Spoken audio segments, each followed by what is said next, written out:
is an Unspoiled Network podcast.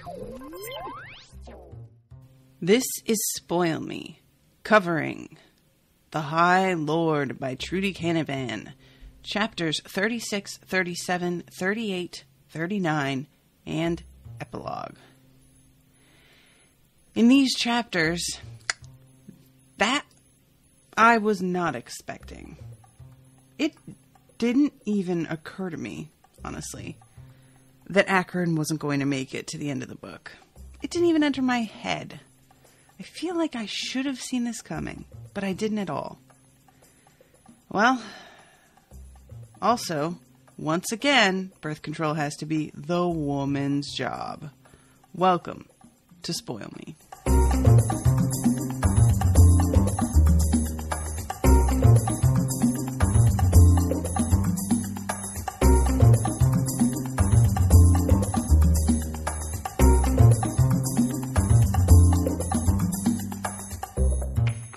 Welcome to the show, everybody. I am Natasha. Many thanks to Ashleigh for commissioning all of these episodes. She has been a maniac with making sure that I am really consistent in my coverage so I don't fall behind on whatever the plot is. And I have to say that I was really, a lot of how this goes in the end was similar to what I expected, the final showdown against the big bad guy and all of that. But I really thought that the guild would be more affected.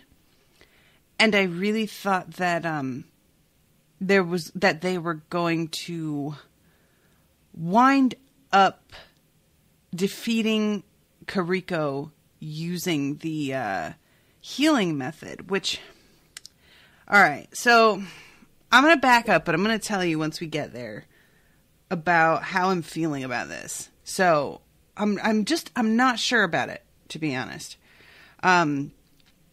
So we start off chapter 36, and they are both still in the tunnels under the city. And there's a lot more communication in these chapters between Akron and Sania via the rings that they've made.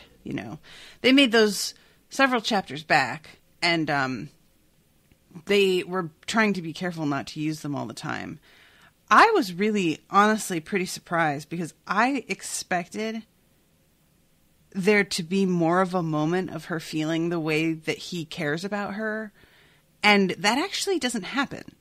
And it's weird to me that there's none of that, considering how much of a fine point seemed to be put on the question of whether or not being, sharing the way that they are is going to ruin their relationship. She asks herself a few times whether or not that's what he's actually concerned about and doesn't want to, say, oh, hey, I have no idea. And he tells her he loves her at the end.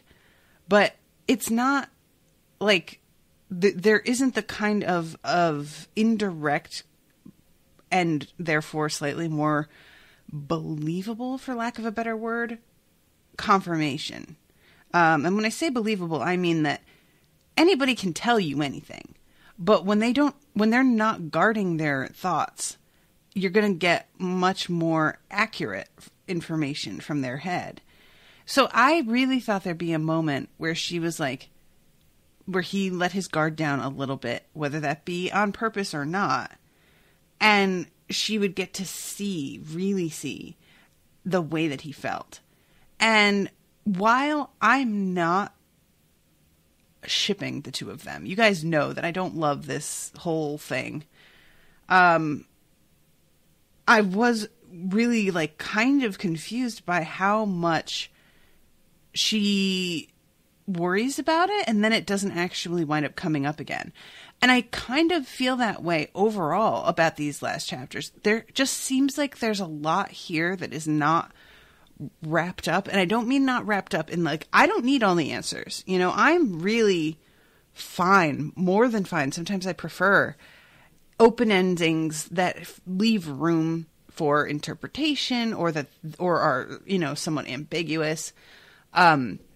But it felt more rushed than anything to me. It felt like she got to her, like, you know, words per book maximum, and she needed to wrap it up really quickly. I was really startled by how long it takes before the final showdown, and once they reach it, how quickly it's over and how abruptly we jump forward in time after that. And I don't know if that's just me, but I just did not feel like she spent the time here that she should have. So when this starts off and they're talking to each other, you know, I already have this like expectation because they hadn't been using these rings this way, and now they are. So I think that this is going to mean something, and then it really doesn't in that regard. And the whole thing, you know, to bring up these bloodstones again, the whole thing with Sari and Savara is also kind of weird, because she's just like, oh, I just wanted to keep an eye on you and make sure that you were okay. But then she, like, there's nothing really winds up coming of that. I'm more okay with them because sometimes things just don't work out. And they are kind of too similar, and he is going to be too suspicious to ever really trust her. And you need to be able to trust somebody to, like, really be with them. But all I'm saying is that there was some setup with some of these stones that I did not feel really, like, paid off very well. Well, all right. And I'll get to the Sari thing later. So right now, they are, like, heading through corridors. They've gotten back out into one of the houses, and they're, like, in the city proper at this part. And Inijaka is the name of the Ichani that they are about to come up against. And Akarin realizes that as much as he intended to go up against these people himself, if they project to Kariko, then Kariko will know that Akarin is back, and he will also know approximately where he is. So it has to be Sania that goes and lures this Ichani. And it's a really surprising moment because she winds up running into the king out in the city. I'm going to read this. Peering inside, she tried to make out details in the dim interior. A figure was walking down a wide aisle between stalls. The Ichani, she guessed. He moved through a door in the far wall and out of sight. She stepped inside. As she started down the aisle, 3 figures hurried out of a stall. They saw her and froze. At the same time, Sania saw the face of the richly dressed man and felt a shock of recognition and dismay. "You didn't tell me it was the king." Kirelia's ruler looked her up and down, his eyes widening in recognition. Watching him, she felt dislike and anger stirring. A memory rose of the guild hall, of the king endorsing the guild's punishment of exile. Then she thought of the purge and of her aunt and uncle being driven out into the slums. She thought of the dwells hiding in the passages, never warned of the coming invasion. Why should I risk my life for this man? The moment the question ran through her mind, she hated herself for asking it. She could not abandon anyone to the Ichani, no matter how much she disliked them. Straightening, she stepped aside. "Go," she told them. The 3 men hurried past. As they moved out of sight, Sania heard a noise in the room beyond the far wall.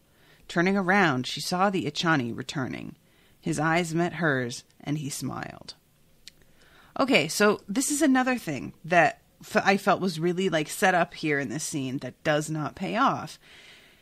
She comes face to face with the king, whom she blames for so much, and rightfully so. And there is never even, and like I'm not, when I say pay off or wrap up, I don't mean that she has to have a meeting with the king where she gets to air all of her grievances. He tells her, "Oh, you're so right, of course. I can't believe that we were ever this cruel. We'll change the laws at once," and everyone lived happily ever after. That's not what I'm thinking. But I was expecting some kind of at least announcement that she was, like, meeting with the king somehow. Like, there was going to be a conversation, that she let someone know, "I have some proposals on how to change the way that we handle some things." Yes, she's working with the poor at the end, but that's her personal project that she's engaging on because she cares and is trying to do something to keep herself busy and out of trouble also. At least that's the way it's presented from Rothan's point of view. And there's no evidence that she's trying to make a systemic change that's going to like have an overall effect. When she dies, this work sounds like it will stop. And I'm hoping that's not true, but you know, the only person that was really helping her over here, she had her escort, Rothan, and she had Dorian, who was working inside, and he has to go back to his own territory pretty soon. So he's not permanently going to be able to maintain this hospital by himself. So I expected there to be like, yeah, I'm going to go out and I'm going to do volunteer work, but also this should just be something that people do. There should be a hospital. We should, you know, and I'm just, it was really weird to me that there has been so much buildup of confrontation with the king and her finally like coming face to face with him at her trial and the whole thing, only to eventually save his life after he exiled her and prove him wrong, that he was not right to doubt Acheron, that he was not right to doubt her. And that does not happen. So this just like, you know, when I first read this, I was really like excited about it. I'm like, oh shit, she ran into the king like in the middle of fighting and he had to like cower behind her basically for protection. And I'll be damned if that ever comes up again. So then this comes down to her fighting the Ichani in a way that she had not anticipated. The first thing is that this Ichani, she thinks, is going to just try and cut her and take her power right away. But instead, the Ichani starts to try and grope her.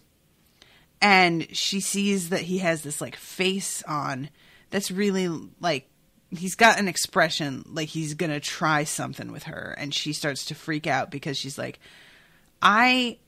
his hands are, like, over my robes, so I can't do the thing I was going to do. There needs to be skin-to-skin contact for me to crush his heart. And if he's not trying to steal power from me, I can't do the healing thing. That doesn't like, that's not going to, you know, make any impression here. So she's sitting there like, I don't know what to do. And Acheron just in her head tells her to fight him. And he staggers back and it becomes apparent that he wasn't even sure when he saw her if she was a magician at all, because she was in costume. So she's got the robes on underneath it, but she's still got her, like, you know, casual wear, for lack of a better word, on the outside. So they fight, hitting each other with strikes back and forth, and she, like, purposely lets her shield fall as if she's exhausted and she can't keep it up anymore. And this is when he grabs her because he thinks that she's exhausted and almost defeated. And once he's got skin to skin, she starts to use her healing power to get at his heart. But he had already cut her.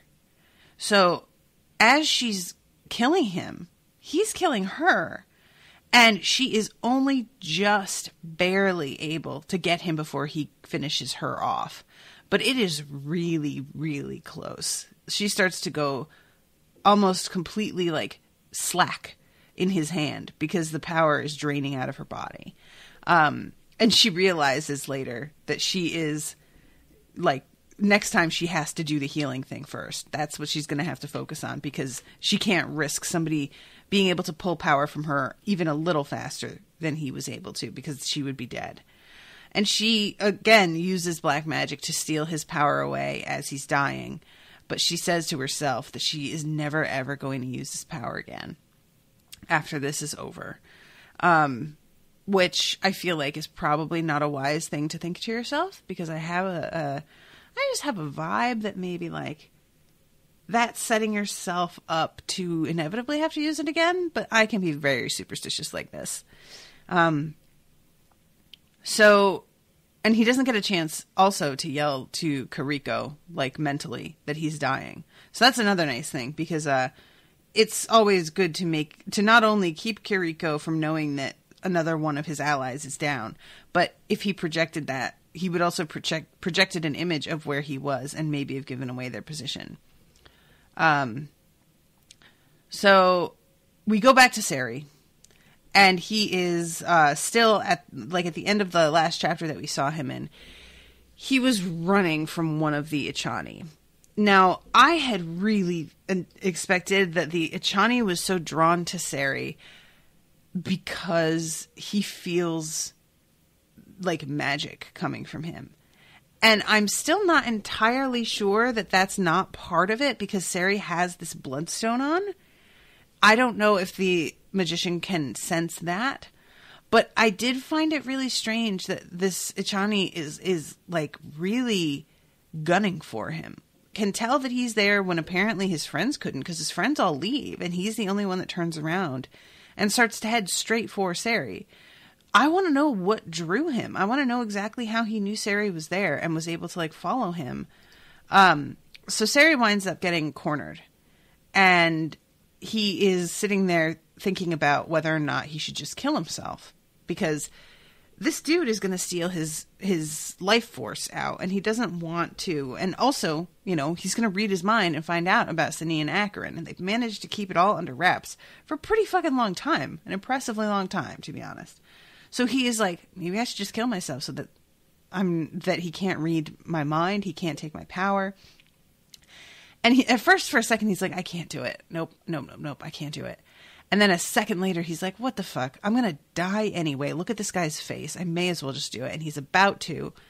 And in his head, he hears, no, Sari, don't. And it's Savara, who is using the connection that Sari does not even know that she has with him, and manages to save him because she is watching him through this gem and figures out exactly where he is.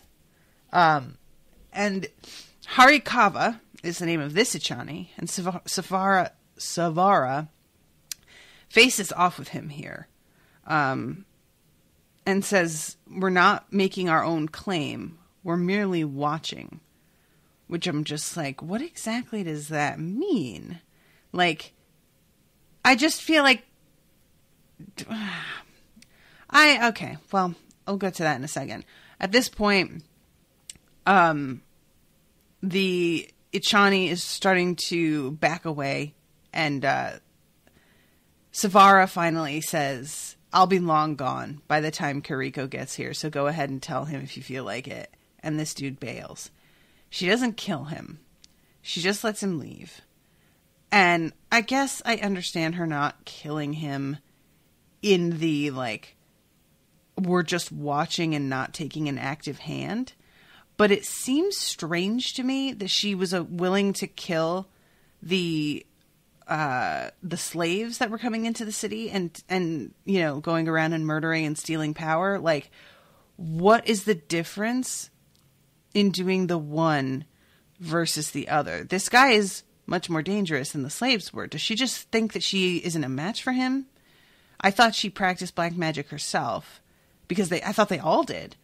So the fact that she just lets this guy run off is really confusing to me, because she's trying to act like, oh, we're not taking sides, but like, you were, though. You definitely were, I thought. So yeah, at this point, Sari is looking at her and it's just like, how the fuck did you know where I was? And he says he ran away from you. Why? Uncertainty. He had used a great deal of power today and can't be sure he would defeat me. Bluff is always the most satisfying way to win a fight. But like, but you didn't win. You just let him run away, girl.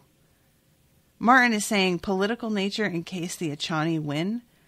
Maybe. But I mean, there's only 3 left of them even at this point. And if she took care of this guy, that's a third of them gone. It just seems like it's not by any means enough of a battle to me at this point for her to worry. Like, and that I feel like is a fundamental issue with this last battle, is that they are able to pick off the Ichani one by one quickly enough that I never was in doubt that they were going to win. And so I didn't feel a lot of tension. And I think that's a mistake. I understand that this is like really functionally the only way that the guild was going to defeat them. And so you have to have it happen like this. But it's hard for me when they are all like, you know, it takes like 4 chapters and they're all getting separated away from each other and taken down. I mean, at one point, even a magician says, wow, thieves are killing Echani. Way to make us look completely incompetent. And I was kind of like, low key, yeah. Like, you know, I understand that they have magic, but you guys aren't thinking outside the box at all. And apparently they will die just like any other person if you fucking drive a stake through their heart. So why aren't we just using fucking weapons and hiding? Like, just basic stuff like this. I am not that worried about the Echani once things get rolling. The idea of them at first, I found very intimidating. You know, one of them is as strong as like 50 of the regular magicians. But it doesn't feel like Kinnavan was able to maintain that intimidation factor and also make them fallible and beatable in a like satisfying way. I don't feel like those two things are coexisting here. So I just feel at this point, like it seems like so clear that the Echani aren't necessarily going to win. And if she's not willing to help because she's worried that they might, it feels like the wrong time for that. If we were going to have Sarah getting cornered and her deciding not to kill because she's not sure who's going to win, I want that to happen at the beginning of this whole like confrontation when almost all of the Echani are still alive. And then I feel like, okay, she really doesn't know which way this is going to turn there, you know, but at this point I'm like, I don't know. Maybe she doesn't know how many of them are already dead, but I'm pretty sure that she actually says the numbers to him. I'm trying to find exactly where it is. Okay, so he says, how did you find out about that? I have my ways. And she looks at his chest and he realizes way too late. Like, come on, Sarah, Jesus Christ.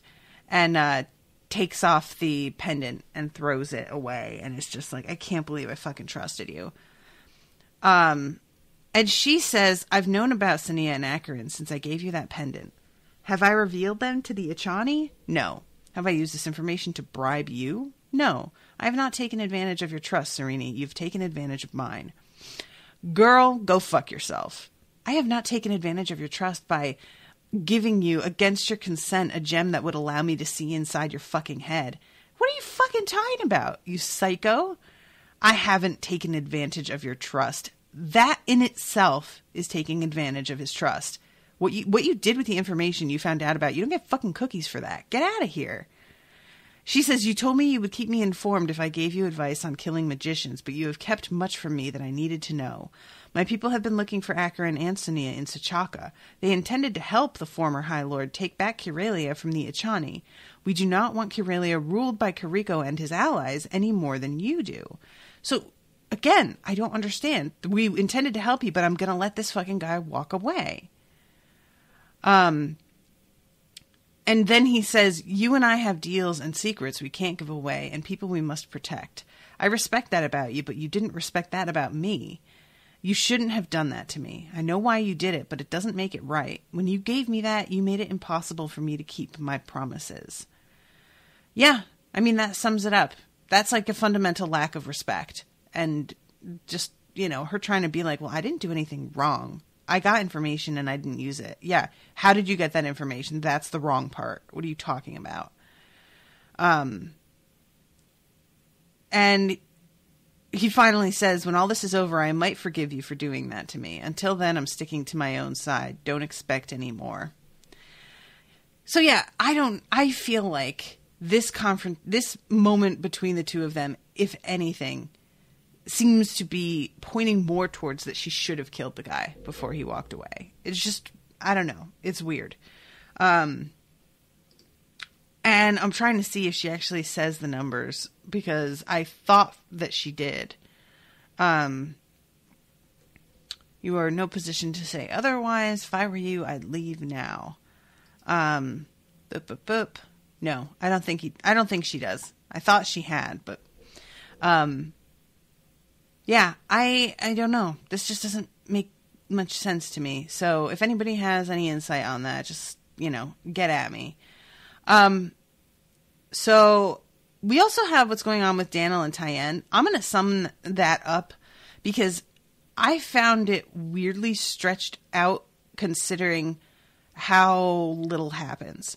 Because every time that we got near the two of them, I kept thinking that something terrible and tragic was going to happen. But really, the main thing is that Daniel gets cornered by one of the Ichani women who has been looking for pretty men to keep as slaves. And she thinks that he is mighty attractive and wants to keep him. And tries to frame this as this sort of seductive thing, which Daniel is just amused by. And he's in the middle of, sort of circling her when all of the doors around them down the alley open and all of these magicians come out and he gets yanked backward and Tyen is there. You left the house. Why did you leave the house? That woman came in. I thought I'd wait in the alley until she left, but she came out that way. The thieves saved me. I told them you would come looking for me, but they didn't reach the house in time. So yeah, this is I love this. He thinks for a second that this is all but they're all in, the robes and that's it. And they are embracing, and one of the people who sees them, Tyen is oh fuck, but it turns out to not matter because spoiler alert, they are giving, Tyen, of course, isn't going to come and live in Curalia. I don't think he planned on doing that. But Daniel is given a permanent position of ambassador to Eileen, so he is going to be able to go back over there and basically live his life. I don't know what happens with if he is very open about it and those rumors get back to Curalia, how long they can continue to sort of discount them and ignore them. I feel like he's still going to have to be somewhat cautious there. But I don't know. Maybe it's not going to be news enough after a while. Maybe they'll realize that, nobody cares. I don't know. So, Sania, we go back to her, and she is with Acheron and a messenger. And there is another Ichani that they are going to confront, a woman. And they have to sort of do a pincher movement on her because Sania grabs her and tries to do the healing thing through the anti-healing, basically the reverse healing, to crush her heart inside her chest. But this woman is shielding herself. So the barrier lay at the surface of the woman's skin. Sania felt a moment's admiration for Avala's skill, but it was soon replaced by panic. Fight her, Acheron instructed. Bring her down past the intersection. We must get her between us so she cannot escape. And they managed to take her down, but not before this woman sends Kiriko an image of both Acheron and Sania. And Kiriko, Sania hits Kiriko with a message, just says, I'll decide where and when we meet. I look forward to it, Kiriko replied, as does your former mentor. Rothan, isn't it? I have a bloodstone of his. He will watch you die. So she gets this information that Rothan is actually still alive, which I felt like was another bummer. Because imagine this, that she is laying with Acheron's body, sobbing, thinking that everybody that she fucking cared about is dead. And then Rothan comes over and touches her on the shoulder, and she had no idea that he was alive. And it feels like at least one mercy, and restores her a little bit and gives her somebody to someone's shoulder to cry on during probably one of the worst moments of her life. That is satisfying, emotional, turnaround. This, finding out that Rothan might still be alive via a mind message that doesn't even confirm or deny it, that she can't even take a moment to think about, feels totally pointless to me. It just doesn't, this doesn't pay off to me. It doesn't, you know, all it is Acheron saying to her, but he might be lying in order to upset or distract you. And like, when she says, does this mean Rothan is alive? Acheron's just like, probably. Like, that's big news. And that's not given any of the weight that I feel like it deserves. It's just such a casual, like, we can't talk about it right now, so focus. Come on. You had Rothan being alive and her not knowing it in your hand, and you just did this? I don't know what she's thinking with this. I really don't. Like, I thought that was her ace up her sleeve for the end of the scene, like the end of the book, frankly. So it being handled like this, I was completely floored. So they take this woman down, and she manages to get the message out to Kariko, because she's wearing a blood gem. So Rothan, of course, is seeing what Kariko can see, and Kariko sees the image of Acheron and Sania and knows that they are both alive as well. And he hears her talking to Kariko saying, I choose when we meet. And he's like really proud of her. He's just like, well, shit, she's really standing up for herself. This is when Rothan explains to both Balkan and Dorian what he's been going through in terms of being forced to watch the death of every magician that Kariko is killing. And they're both just like, are you fucking kidding me? And there's no way to stop this? And he's like, nope. I was like, yeah, that's pretty fucking rough, man. I want to know what happened to that blood gem after Kariko died. Like, did they just smash it? I hope they fucking smashed it. I hope he didn't drop it and it gets eaten by a bird and Rothan's haunted by it for the rest of his life. So this is when Dorian finally like has to confess to them that Acheron and Sania are indeed in the city, and that is the thing that he wasn't allowed to tell them. And they get up onto the top of the university, and they're sort of thinking through what the hell is going on with all of these Ichani destroying guild buildings. And Balkan says it's to draw Acheron out. They still haven't figured it out. I'm trying to remember exactly who says something about it to Acheron, but he winds up like catching on to exactly what they're doing. I think it's Sari when they meet up with him again. He's like, I overheard them talking about it. So we have, let's see. Oh, Tyend, and Daniel, like he introduces all of them across to the surviving magicians that are all holed up. Thankfully, Lady Savara is still here. Let's see. Davin, the king, clearly. And let's see. Oh, right. And Daniel has to deliver the news that Lorlin is dead. Because Lord Austin is the only other one who knows, and Austin didn't make it to the hideaway. All right, so Oh, Acheron is talking to Sari and Gull about the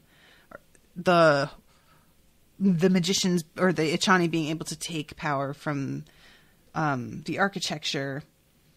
If they come down here, they might split up to corner us. We could use that to our advantage by circling back. No, Acheron shook his head. Kariko will not risk parting from his allies. What are the Ichani doing now? Talking, Farron replied. I bet they are, Sinful rumbled. Not anymore, a new voice said. All turned to regard a messenger hurrying towards them. They've gone back to wrecking buildings. And this is where Sari has his little moment of, Acheron doesn't know what the Ichani are doing, but I do. He resisted a smile. And they think about what they're going to do in order to defend everybody in the guild, and that perhaps they will have to destroy some buildings in the guild in order to absorb enough power to stand up to these guys. And Sania brings up the arena, which is like a lot of power. Guys, help me out here. Why even bring this up if you're not going to do it? Is there another book after this one? That's all I can think, is that she's setting all of this up to be dealt with in like the fourth book, which maybe there isn't a fourth book yet, but she's working on it. I just do not understand dangling that delicious bit of potential plot in front of my face and then never, ever doing anything with it. Why? What do you... I was so disappointed. I was looking for them to have to sacrifice the guild and all of the things that they love in order to get the power that they need. And they basically come out the other end of this with the guild totally unscathed. The sacrifice that Acheron makes doesn't feel like... It just... I just don't like anything about the way that she handled this. It's such a bummer. There has been so much lead up to all of this. And it's like she didn't think it through, or she like, I don't know what to think about the way that she did this. Like, nobody else read that and no editors and were like, wow, that's a really interesting idea. Why didn't you pursue that? You know, nobody asked her what the deal is there, because what a powerful image that would be if they were able to defeat the Achani in the end, but only because of a complete breakdown of everything that makes the guild the guild. Because the guild needs to be broken down. It's not handled well. The guild is not like... It's rarely worked in a way that seemed just to me. So I just felt like, and I thought that was going to be a symbol as well. Like, you know, Sania standing in the middle of the broken remains of the guild that she has to help rebuild. And then we're going to jump ahead in time and we're going to see our Sania working with, you know, some superiors of the guild, maybe even the king, talking about changes to policies that they could implement that would help people and rebuild this, you know, this whole guild from the ground up. And that in order to build it from the ground up, they would all have to come back together and they would need to find help, and they could get help from the slums. And so there would be a literal rebuilding with Sania, like, helping to spearhead a totally new frontier with taking in kids who are from disadvantaged families, and they are building the guild up together with her and all the other magicians. I mean, that's a really good symbol, right? That's a metaphor. I just don't like this, like, presenting me with like these little sort of side quests and ideas, and then it's just comes to nothing, you know? Martin says, honestly, I think you're expecting too much. Not every little thing has to mean something. It's not that kind of book. It's pretty straightforward. It doesn't have to mean anything, Martin. Me saying that this is like a really good metaphor, put the metaphor aside. Don't you think that's more satisfying, that they have to break the guild down in order to win? Just plot-wise? I think that's pretty straightforward. Telling us that she could absorb all of the power of the arena, and then we don't get to see that? That, to me, is very straightforward. I don't feel like I'm expecting too much at all. I don't feel like you get to, like, that she as an author gets to tell me about it, and then not do it. And that gets put on expecting too much. She's the one who put that out there. You know, I didn't just invent that. There's a lot of stuff that she puts out there. So that's why I'm expecting it. Because it's been, like, pointed out. I wouldn't have thought of it if she hadn't included it. You know, the whole thing with Sania and the blood gem, and her thinking that, well, maybe Acheron's worried that I'm going to realize he doesn't care about me that much. And that we never, like, actually see... You know, and that's not something I would have really cared about. personally, I don't like Sania and Acheron together. So the fact that she's worried about whether he loves her or not is not on my mind. I don't care. But when you say, as the author, that that's a potential thing, and you have your character worrying about that, as a reader, you're expecting some sort of resolution there. I don't know. I don't think my expectations are all that high at all. So let's see. Okay.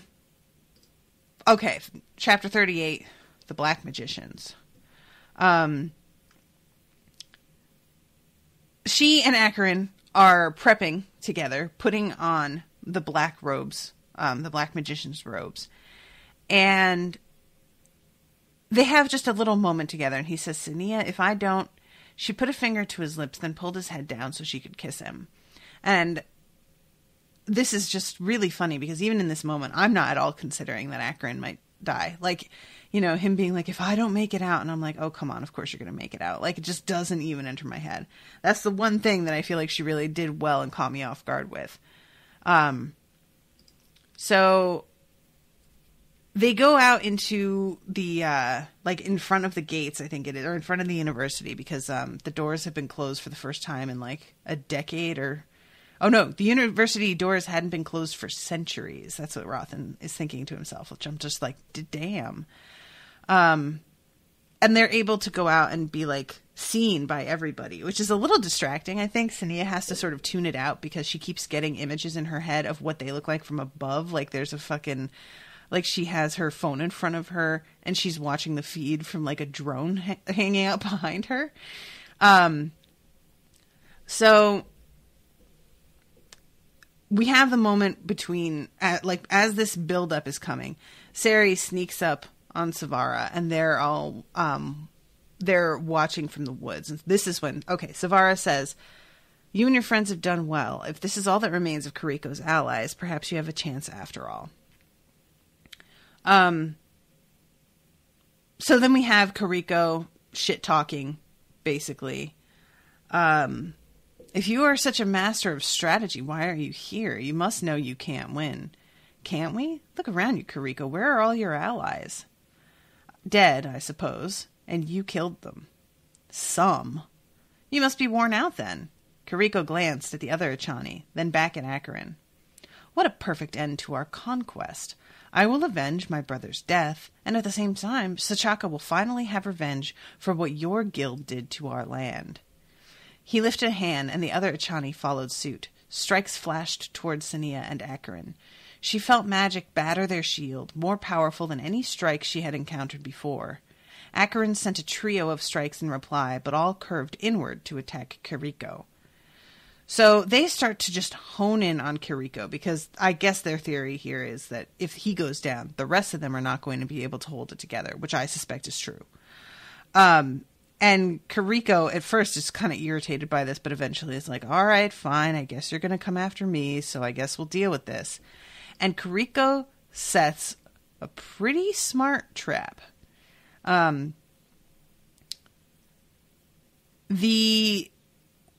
winds up happening is, first of all, Acheron tries to distract Kariko by sending like an illusion of Lorlan in order to distract him. And let's see. Look to the gates. The voice came from the top of the university. Looking up, she saw Balkan on the roof of the building pointing toward the gates. Spinning around, she took an involuntary step backward as she saw broken and bent black spears flying toward her, the remnants of the gates. They clattered into her shield and fell to the ground. When I say so, go to the arena. I will hold them while you take its power. Wait. She glanced at him to see his eyes narrowed with concentration. The Echani are weakening, Acheron sent. Sania looked at the Echani. Kariko stood straight and smiling. The rest of the Echani looked no less confident, but the strikes against her shield had weakened. Acheron took a step forward, then another. Kariko's face darkened. Sania followed as Acheron began to walk toward them. She sent her own strikes at the Echani and felt a surge of satisfaction as they backed away. Then, as she felt soft dirt under her feet, something slammed against her mind. She pushed it away, but it returned to hound her again. Mind strike. Shut it out. How? Like something sliced up the side of her calf. Sania stumbled and heard Acheron gasp. Looking down, she saw the leg of her robe flutter open to reveal a long cut. Acheron grasped her arm. But instead of supporting her, he let his full weight drag her to the ground. She landed on her knees, turned to look at him, and her heart froze. He crouched beside her. His face was white and twisted with pain. Bright red drew her eyes to his hand, which was wrapped around the glittering handle of a Sachakan knife. The knife was buried deep in his chest. So, that's a pretty smart trick. This is the kind of shit that the fucking magicians should have been doing. Hi, magicians. You know, like, how did the thieves outthink you on this? What is with y'all? You couldn't just wait until... Set traps like this. Ugh. Just so lacking in imagination, these guys. I'll heal you, she told him, struggling to twist out of his hands. No, if you do, we may lose. Fight them first, then heal me. I can hold on like this for now. But what if we will die anyway? I will send you my power. You must fight. Look up, Sania. She glanced up and felt her heart stop. Kiriko stood less than 10 paces away. He was staring up at the university from which strikes were raining down. Looking up, she saw 2 familiar faces next to Balkan's. You're not even shielding, Sania, Acheron whispered. Take my power. Strike when he's distracted. Don't let everything we've done and suffered for come to nothing. She nodded. As the strikes from the university lessened, she drew in a deep breath. There was no time for fancy tactics. Something direct, then. She closed her eyes and drew on all her power and all her anger at Kiriko for what he had done to Acheron and Imardine. She felt Acheron send his strength to join hers.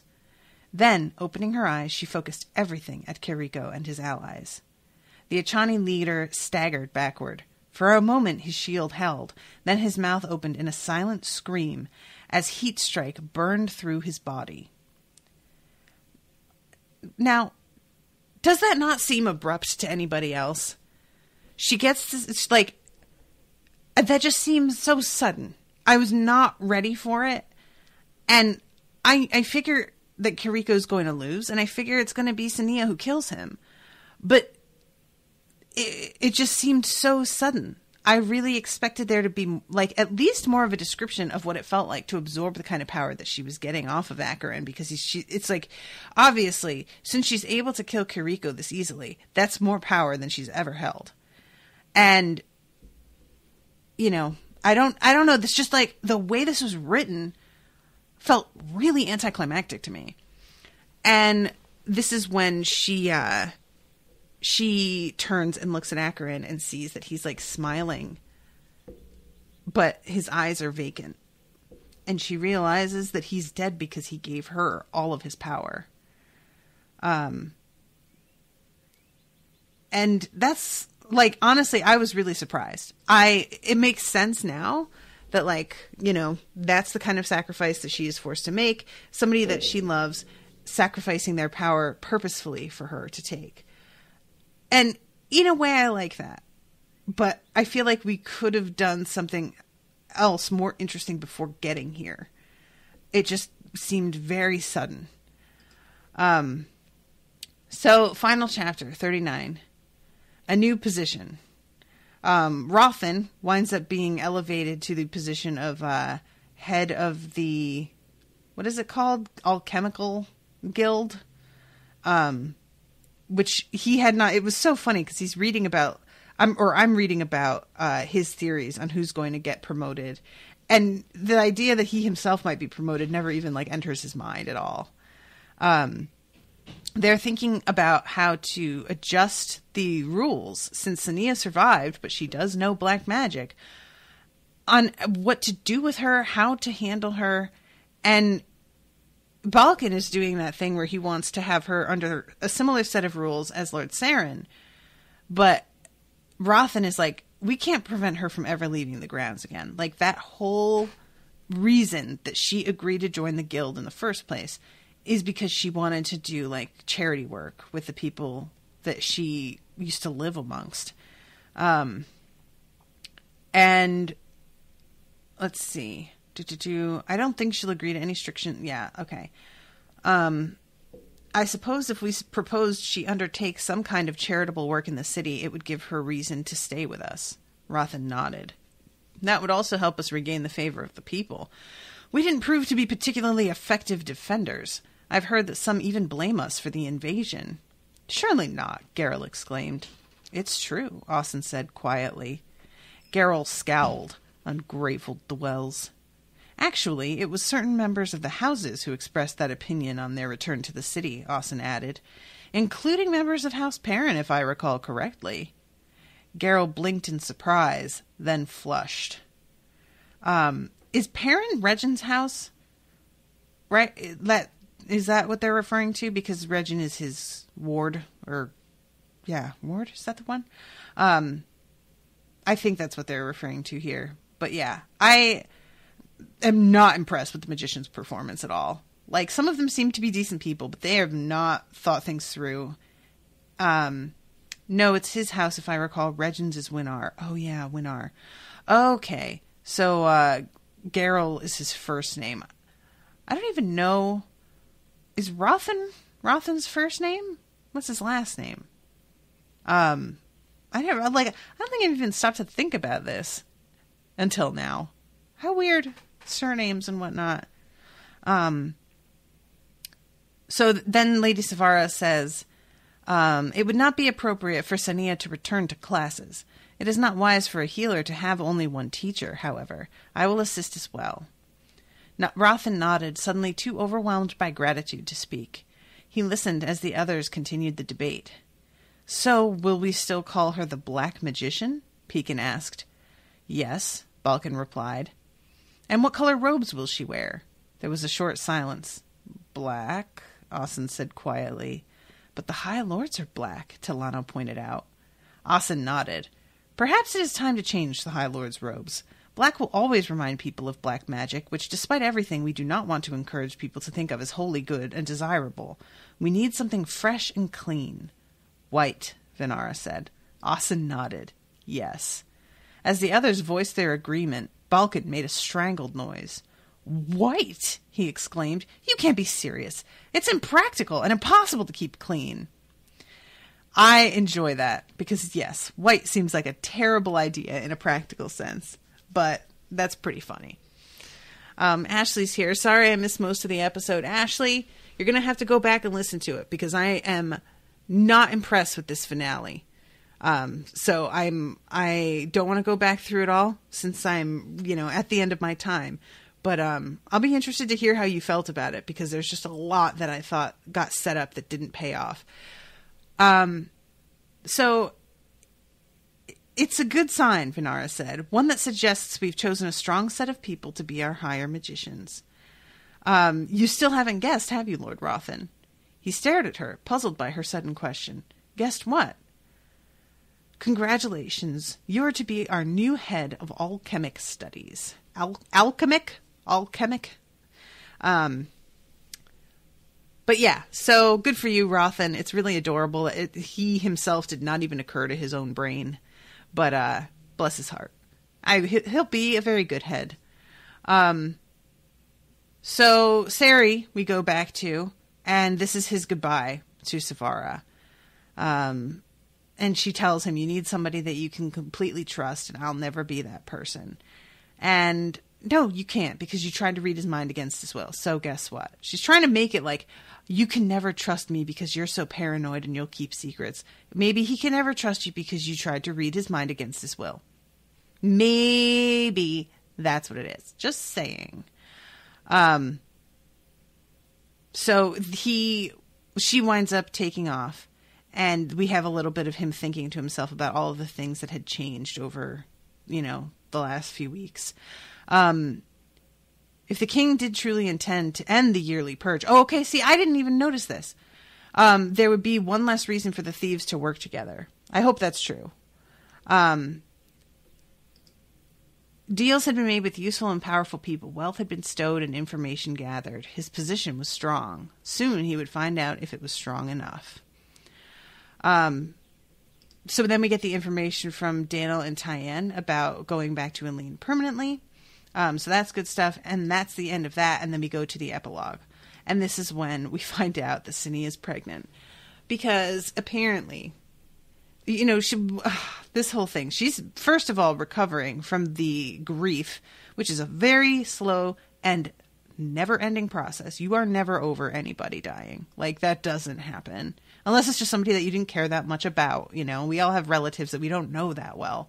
And when we find out one of them has passed, we're like, that's sad, but I also have no idea who you're talking about. Or barely know. But, this is, you know, we find out that she is pregnant with Acheron's baby. Because she thought he was taking care of the birth control. And he thought that she was. And she says, apparently men aren't taught the skill unless they request it. Girl novices are taken aside as soon as the healers feel they're likely to be showing an interest in boys. But I was so unpopular that nobody thought of teaching me. Acheron must have assumed they had. And I assumed he was taking care of things. So can we just unpack this mess right here? First of all, we're going to talk about the fact that apparently men are only taught upon request, which y'all know how getting pregnant works, right? Sperm's required. You can't do anything on your end that doesn't involve a woman at all? And fucking just, you know, batten the hatches down? There's no, like, force field condom that you can create? Are we for real right now? This is just the chicks. They're the only ones that you all know how to do anything to prevent pregnancy. This is basic fucking shit here, guys. And girl novices are taken aside as soon as they're likely to be showing an interest in boys, but I was so unpopular that nobody thought of teaching me. Okay. Again, I was so unpopular that nobody thought of teaching me. Y'all don't just have standardized classes for this shit. It's on a, like, who do we think is going to be fucking basis? It's on a, oh, well, she seems like she gets around. Somebody better do something about that. How about you just teach everybody? How about this isn't an on-request basis in the first place? It shouldn't be for the boys at all. But it shouldn't be for anyone. The fact that some girls know and some girls don't is the most absurd thing I've ever heard in my entire life. Y'all are taking healing classes that deal, I would imagine, with the reproductive system. How is this not part of the required, like, background of knowledge for healing if you're going to be dealing with people's whole bodies? I just don't understand that at all. Have fucking, you know, you're having basic biology classes on all of that. This doesn't, Ashleigh says, yeah, in book 2, Rothan overheard a conversation where 2 healers were like, who the fuck would be interested in her? No need to teach her how to protect herself. But Rothan overheard the conversation in the middle and didn't figure out what they were talking about. Okay, yeah, that's nonsense. Like, it just, you know, the whole concept of how this is set up. And I guess, you know, we can just put it down to Karelia being conservative, but like, if they were that conservative, this magic wouldn't even be discussed. And I can't handle that they are all taking biology classes. They are all learning how to do like healing and stuff. And something this basic that's taught in every high school in America, required learning in health class, isn't being taught to people who basically are like magical surgeons. This is just ludicrous. But okay, so Ashleigh says she was only in like year 3 out of 6, so maybe that comes up when the novices are older, considering that Cindy is a good bit older than the usual incoming student. I mean, maybe, but like, if that's the case, then Acheron should also have questioned a little bit more closely on whether or not she's learned this yet. Like, just how little they clearly must have talked about it for each of them to think the other was taking care of it is, you know, they've been busy. I understand. But Martin says, taught in every American school. Yeah, you need to rethink that statement. Listen, I'm not saying that people are like given free condoms, but in most schools, basic health classes are required. Like, that's the majority of schools. And there are always going to be exceptions to that. I mean, you don't need to tell me. I'm a woman. It counts extra for us because of the fucking all the other shit. But yeah, most American schools, this is like absolutely, you need to pass very basic health and hygiene was like, I think, the name of the class that we took in school. So yeah, anyway, she's pregnant, which I guess, like, I just feel bad for Sania because she's not going to get any fucking time to just be and chill. You know, she just has this like revelation, gets dragged into this school, is being like, you know, she's being threatened by the first person that she meets there. He gets caught, but then it turns out that like Regin's going to be a problem. And then once Regin begins to lessen as a problem, then Acheron becomes a problem. And then there's an invasion, and then Acheron dies, and now she's pregnant, and she's never even going to get to like enjoy some time without a deadly threat hanging over her head. Even if this pregnancy weren't happening with Acheron dead, that's probably still would be true. I just feel for her, man. This is brutal. She's being put through the fucking ringer here. And I mean, I suppose that in a way, her being pregnant is being able to like hold on to Acheron a little bit, and maybe that'll be cool for her. But it's just a huge amount of responsibility. She's obviously like kind of scared, and I don't blame her. You know, this is a big deal.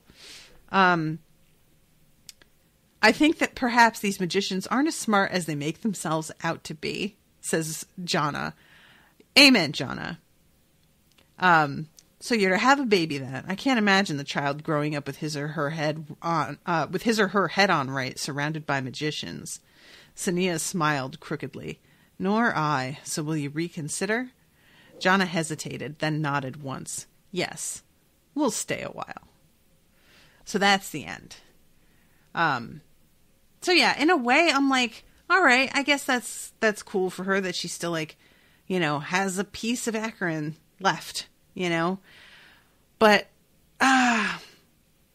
combined with everything, I just wasn't happy with this ending. It felt really abrupt and rushed and strange in ways that, Ashleigh, once you listen to the beginning, I'll be interested to hear what you think on that. But overall, these 3 books were really fun. I enjoyed them. And she definitely, like, there were things that happened the way I expected, but a lot of stuff went in a way that I didn't expect at all. So that's always refreshing as well. I like not being able to predict things. Ashleigh says, yeah, I'm not a big fan of how this book ends. I kind of mostly just wanted you to read it for the first 2, but didn't think you'd love the last one. Yeah, that's fair. The first 2 are very satisfying. And there is like, I do appreciate that we do at least get a resolution with Regin apologizing to her finally and like admitting that maybe he needs to fucking man up and be better. So that's something. However, that's less realistic than fucking magic, to be honest, is a high school bully being like, hey, sorry about that. Are we cool? But yeah, so I got to wrap this up because I'm covering Dairy Girls in just a moment, and I need to get ready for that one. But thank you very, very much to Ashleigh for commissioning these. She's asking, would you like to read the prequel or sequels? There's more than one sequel? Yeah, I would be interested in that. I didn't even know. I had heard somebody mentioned in a comment somewhere that there was a prequel. And those I can kind of be on, like, depending on whether you think it's good or not. I'll trust your judgment on that. Or actually, it's really the other way around. Sequels, I tend to be kind of and prequels, I usually like.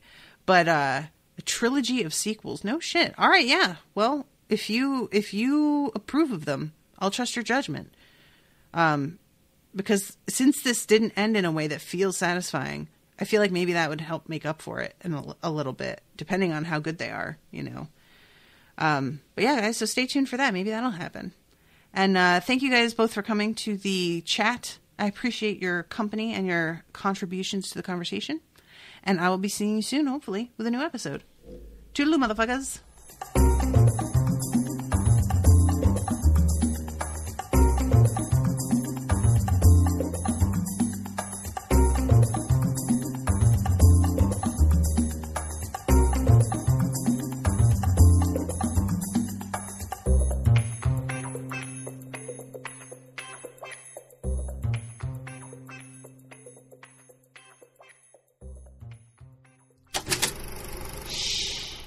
was an Unspoiled Network podcast.